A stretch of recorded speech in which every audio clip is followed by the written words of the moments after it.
Yes, I'm finally doing it. I'm finally making this ATP Top 50 Most Entertaining Player ranking, but few things before we start. This is my personal opinion and explanations will be brief, but you are welcome to disagree with it. I don't mind it. Secondly, this is a rearranged ATP Top 50 based on their entertainment value. So for example, don't expect Stan Wawrinka here. And finally, remember to have fun. Starting off the list, it's Marcos Giron, cause I don't remember willingly watching any of his matches. In 49th place is Giovanni Pecci Pericard. When he plays well, he can definitely get into at least the top 40, cause he brings that contrast to any matchup, but right now he is in a slump, so there is very little interest in watching him play. 48th might be a controversial one, cause here I have Denis Shapovalov. Yes, when he is on, he can be really fun, but in the past year or so, his low IQ tennis has been too overbearing for my liking, hence the low ranking. In 47th, it's Brandon Nakashima. He might be a solid player on the court, but at the same time, he might have the most boring personality on the tour right now, so he is not entertaining.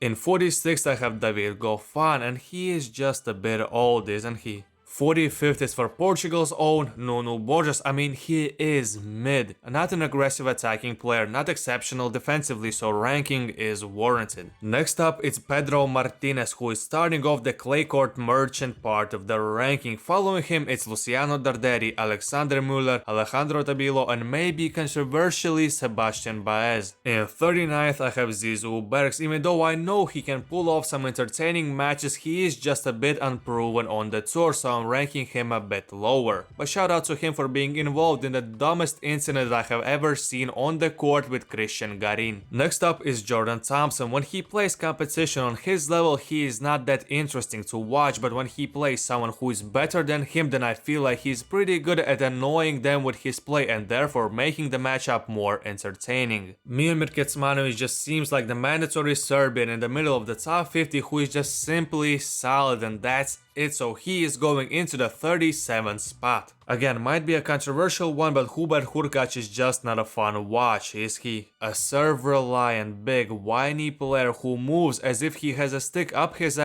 is simply not my cup of tea, which is why he's low in the rankings. In 35th, I have Alex Michelsen. No doubt that he is a good, smart player, but nothing about him catches your attention, in my opinion. He just seems like a perennial top 30, maybe top 20 ATP player, and they do deserve respect, but not on these types of lists. Similar things could be said about Alexei Popyrin, who is next on the list, but he hit that crazy extended grunt forehand against Djokovic, which undeniably was cool, so he deserves to be higher on the list than Alex Michelsen. Now it's time to group some Italians together. Lorenzo Sonego, Flavio Cobolli and Matteo Arnaldi are all athletic, emotional, solid players that could pull off some insane shots. But I can't say that it's a regular occurrence, so I simply cannot rank them any higher. I said that some of my picks have been controversial, but this one will be the most controversial of them all, cause in 30th I have Daniil Medvedev, but let me explain. Nowadays, his tennis is not must watch, and you cannot tell me otherwise. Of course, there are those funny tantrums that he throws pretty often, but I'm going to be honest, sitting through 30 shots, sleep-inducing, pushing rallies is not worth it to maybe get a funny quote from him, and besides, if he does anything fun, I'll see it on the social media, and in 2025 that's the most that I want to see from Medvedev.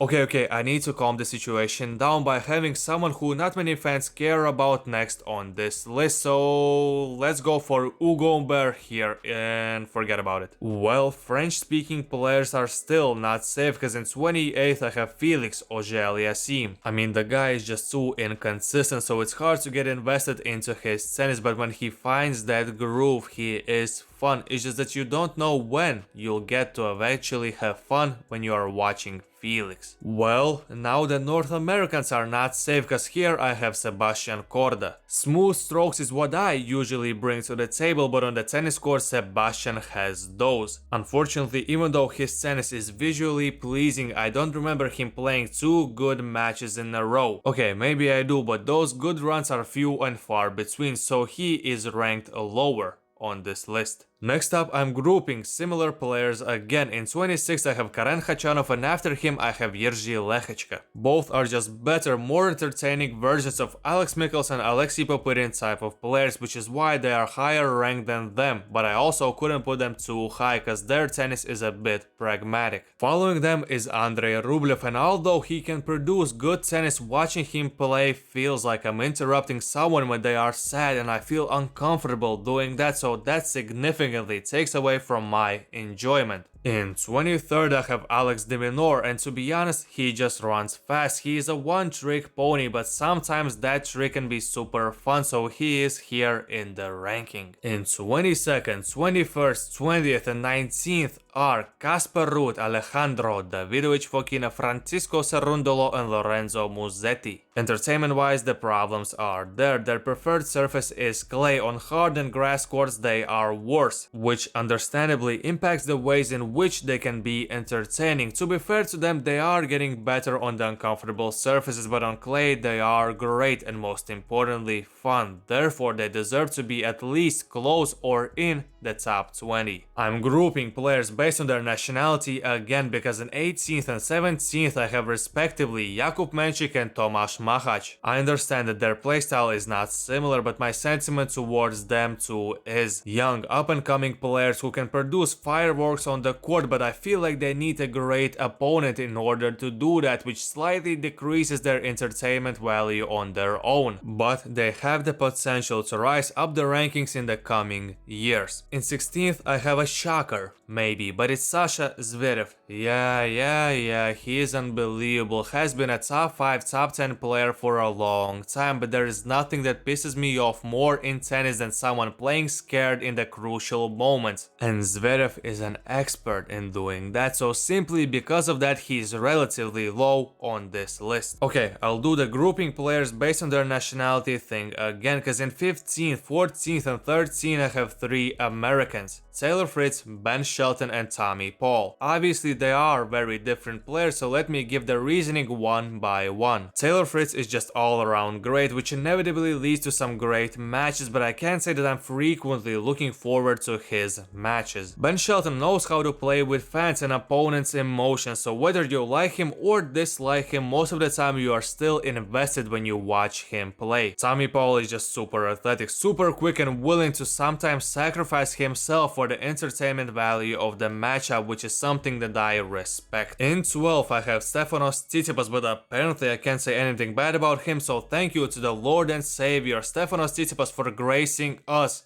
mere mortals with your presence on the tennis courts. Just outside of the top 10 it's Jannik Sinner, and I'm not afraid to say it, he is just too good to be involved in entertaining matches on a regular. And his personality is pretty boring, so that doesn't help either, but when he plays against top players in the world the matches can get insane. It's just that too many of them end with him winning. Basically he's suffering from his own success. Starting off the top 10 is Matteo Berrettini, and on the surface this might seem like a too high of a ranking, but let's face facts. Check out his matches in 2025 and tell me which were not bangers or at least fun to watch. There are not a lot of those matches, so I feel like he is the most underrated player on the tour entertainment wise, and I'm just showing him proper respect that he deserves. In 9th I have Novak Djokovic, and I'm doing that out of respect, to be honest, because as of late he hasn't been that great. Fortunately for him, he still has that aura that nobody on the tour possesses, and he is that special attraction. But to be fair, that aura is dwindling with every next match. Next up is Grigor Dimitrov. As I said in one of my previous videos, he's just coolness personified on the court. His ground strokes are immaculate. He battles for every point, and this combination lands him in the top 8 of the most entertaining players on the tour. In 7th I have my guy Frances Tiafoe. As I have been saying, US Open Frances Tiafoe would be top 2 and not number 2 in this ranking. But we are talking about the overall experience here, so his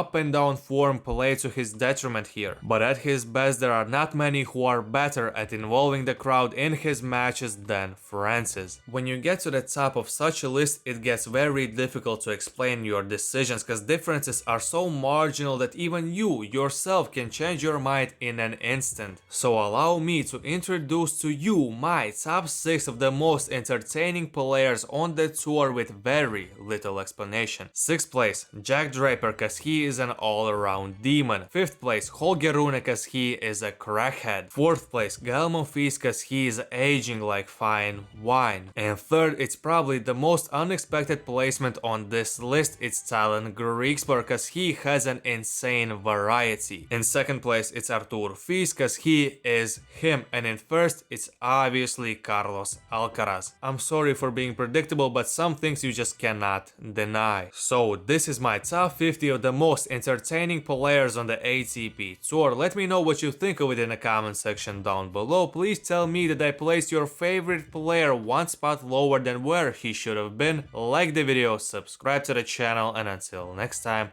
take it easy, my friend.